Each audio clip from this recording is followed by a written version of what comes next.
Hello students in the distance education and the use of internet. Welcome to week 8. Today we are going to learn about the backward design and how you use the stages of backward design in planning for designing your online course. The backward design is considered as an instructional design model. So, what is an instructional design? It's grounded in theories of learning and why we use it because it goes through the process of analyzing learning goals, needs, and the systematic development of learning activities, materials, and assessment strategies to ensure learners achieve the established learning outcomes and learning objectives from your online courses. So the backward design requires for us as teachers, as trainers, as instructional designers to encourage us to shift in our thinking, to think about the specific learning outcomes of our online courses or of our lesson plan, and also to think about the evidence of accomplishing these learning outcomes before thinking about what we as a teacher will do or provide in teaching.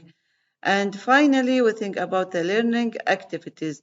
So this is why we should think about the backward design, and I will explain in the next slides.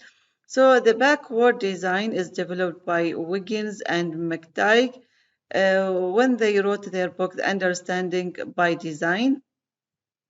And also because they need educators to focus more on learning more than to focus on teaching, to focus on what the students understand and the skills and their ability to transfer what they have learned into different contexts and outside the classroom.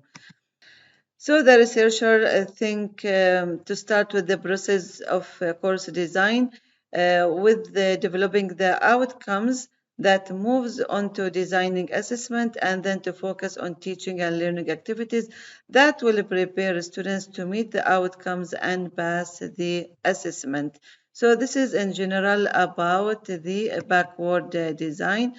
And also backward design is based on the Bloom's taxonomy of educational objective, and also the backward design also is based on the Bloom's taxonomy of educational objectives. And don't forget, students, to remind yourself to not focus on the lower thinking skills, which are the remembering and understanding. However, you need to focus and to move your students from applying to analyzing to evaluating to creating.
Let's see how we can fill in this table. When we said enduring understanding is the big ideas and the essential questions of your online course, let's take an example. For example, some of the big ideas change, for example, maybe communication, maybe culture, maybe diversity, maybe conflict, maybe exploration or environment. This is the big idea, for example. Let's use these big ideas to form understandings and essential questions. The understanding: what insights will students take away about the meaning of the content via big ideas? For example, about about the change. For example, what the takeaway about the meaning of this change and its related concepts. The essential questions could be the important question that will reoccur throughout our lives. And then understanding, summarize the desired insights we want the students to realize about the big data. We need here to the essential question. We help the students to make sense of big ideas through questioning and then making decision. And also, if we need our students to understand and connect the dots, they tell us what our knowledge means and make sense of facts and skills. Also, we need to engage them and motivate them. This is such essential questions we need to ask. Let's also take another example. An effective story engages the reader by setting up tensions about what will happen next. So here I motivate them, I engage them. However, for example, if just I have the story and audience and the purpose and just I read it, there is no any enduring understanding of this purpose. So here I need them to think, I engage them, I motivate them to think what happened next. So this is the some essential questions when you read a story or maybe when you watch a film. What will happen next? You can ask your students what will happen next in this story. So this is some essential questions. They will motivate and engage your learner in the learning process, and also this is will also foster their understanding about the meaning and the topic of the meaning. Another question, another example: when water disappears, it turns into water vapor and can reappear as liquid if the water is cooled. Okay, so this is encourage students to think, okay, and encourage students to question themselves. Let's here, for example, see what is non-example of the enduring understanding. Water covers three-fourths of the Earth's surface. Yes, this is a fact. But what the questioning in this fact? Nothing. Another example of enduring understanding: democracy requires a courageous, not just a free press, right? So here is an enduring understanding. So here many questions will appear by reading and understanding the meaning of this statement. However, if just I will tell them there is a free press is guaranteed by the First Amendment. So there is okay. So just they will attend, they will watch it, but there is no any questioning, there is no any thinking, no engagement, no motivation. I hope students that is clear how you can define and determine your enduring understanding and the essential questions that will reoccur in our lives based on the content. To reach the essential questions, for example, we need to push us to the heart of the things. We need to think about the heart of the topic itself, about the heart of the content. And need also we create a cause genuine and relevant inquiry into big ideas and core content. We need to provoke deep thought and thinking, discussion, situated inquiry, new understanding, and more open questions. Require students to consider alternatives and also to consider the evidence that support their ideas and to justify their answers, to stimulate also ongoing rethinking of big ideas, assumptions, and prior lessons, to spark meaningful connections with prior learning and personal experience. And also, naturally, we need them to create opportunities for transfer to other situations and subjects. So let's take also another example of the essential questions. For example, how would life be different if we couldn't measure time? So this is it's encourage students to think. It make us think about the questions about what is going to happen. However, if we ask just a direct question like how many minutes are in an hour or a day, there is direct answer. It's so this is it cannot be essential questions that can provoke your enduring understanding to determine your overall learning outcomes. Another example, in what ways does art reflects as well as shape culture? So what is the relationship between art and the culture? So this is an example of essential question and enduring understanding.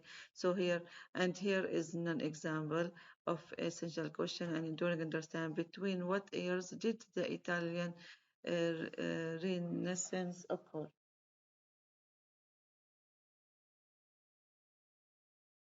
And how do effective writers hook and hold their readers?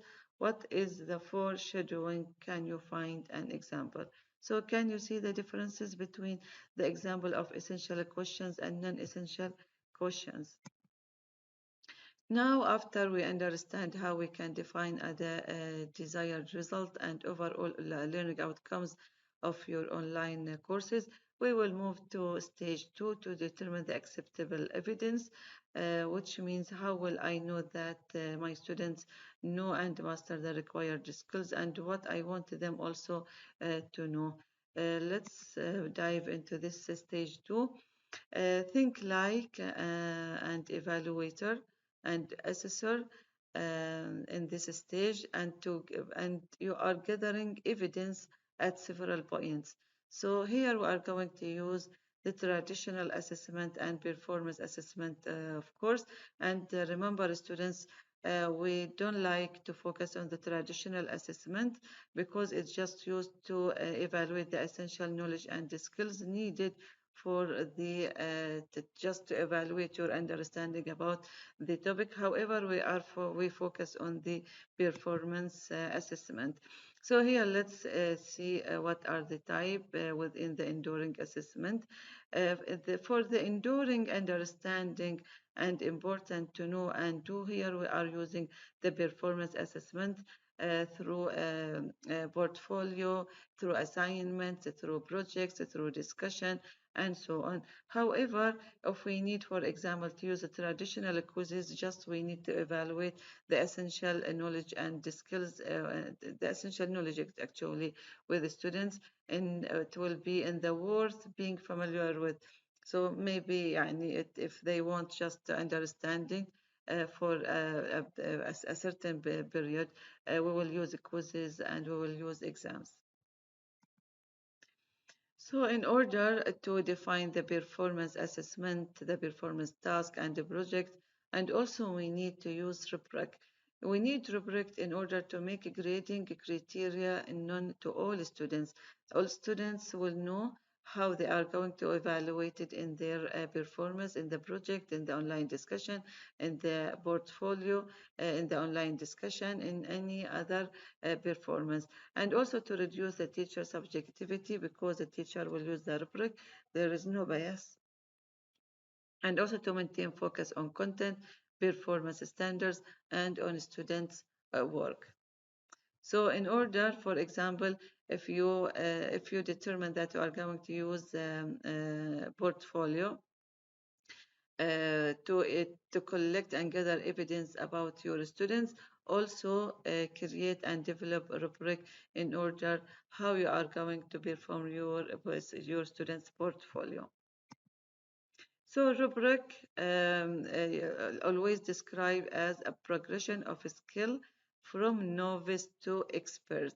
So they compare the students' performance among between is it at the level of the beginners or at the levels of the intermediate or at the level of advanced.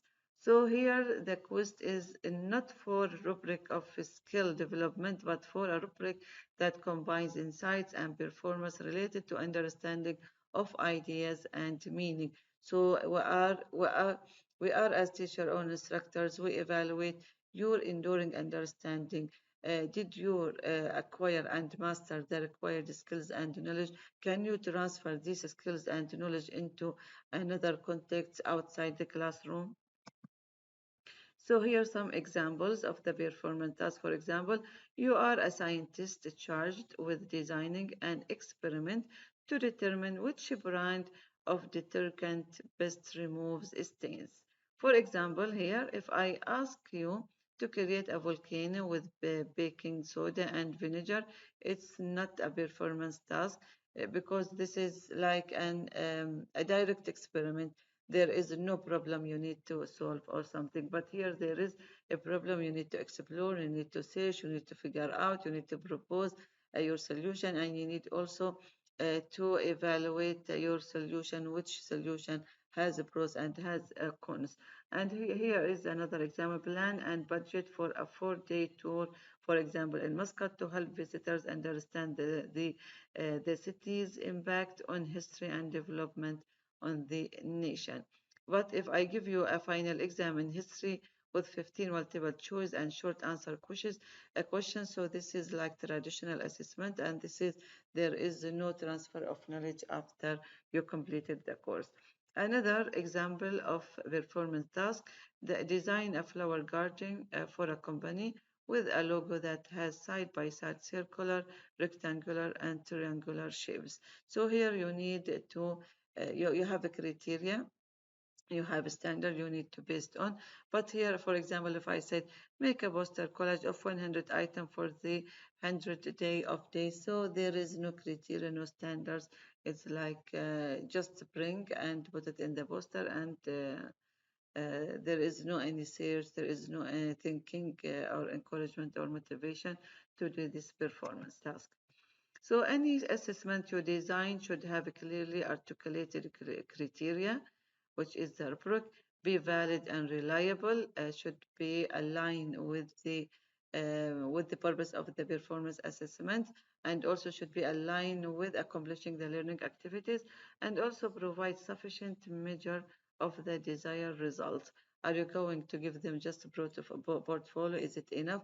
Or maybe portfolio with the presentation, or maybe the portfolio with online discussion, and so on.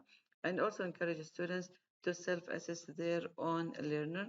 Okay, so give me how you evaluate yourself, how you evaluate and assess your performance in this portfolio. So this is like the self-assessment.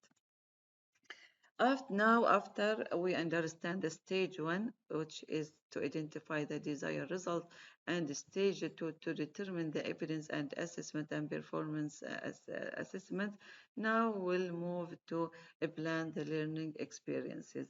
Learning experiences means what do I need to do in the classroom to prepare my students for these assessments. So here first, and then here, and then here. However, if we move this, if we move from the bottom, so this is the teaching strategies, how I can assess my students in performing these tasks in order to accomplish this learning outcomes. So the stage three is the planning for your learning experiences and instruction. Here you need to identify the facts, the concepts, principles, and procedures that the students will need in order to complete performance task or a project in stage two. You need to identify the content for direct teaching, coaching, and constructive teaching. And also you need to select the learning activities, the materials and resources, and technology will support students performing their task and understand the content. So here are the learning activities you need to consider about what it's called WRITO. W, you need to help students know where the unit or the online course is going. And also you need to hook all students and hold their interest. You need to equip students and to explore the issues and experience the ideas and provide them to rethink and revise.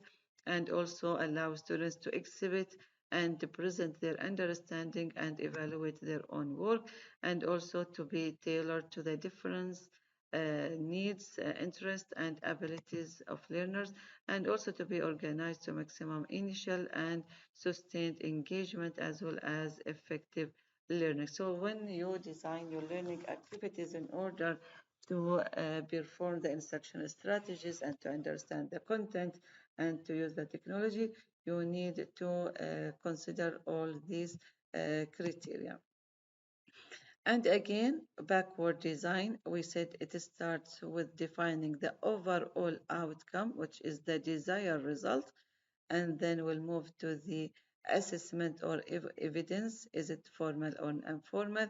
And then how I'm going to teach you in order to accomplish this learning outcomes and in order to assess and evaluate your performance in this content. So here are is like a circle. It goes iterative from learning outcomes to evidence collection and gathering and to teaching methods.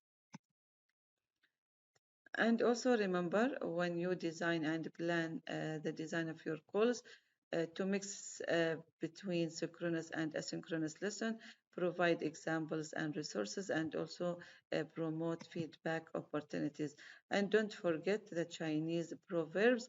I hear, I forget, I see, I remember, I do, I understand. And teacher always open the door, but you must enter by yourself as students. You need to do effort. And this is about the backward design. And this is the introduction in order to be ready to perform your assignment too. Also, I'm giving details and guideline how you can perform your assignment too. And thank you. Bye bye.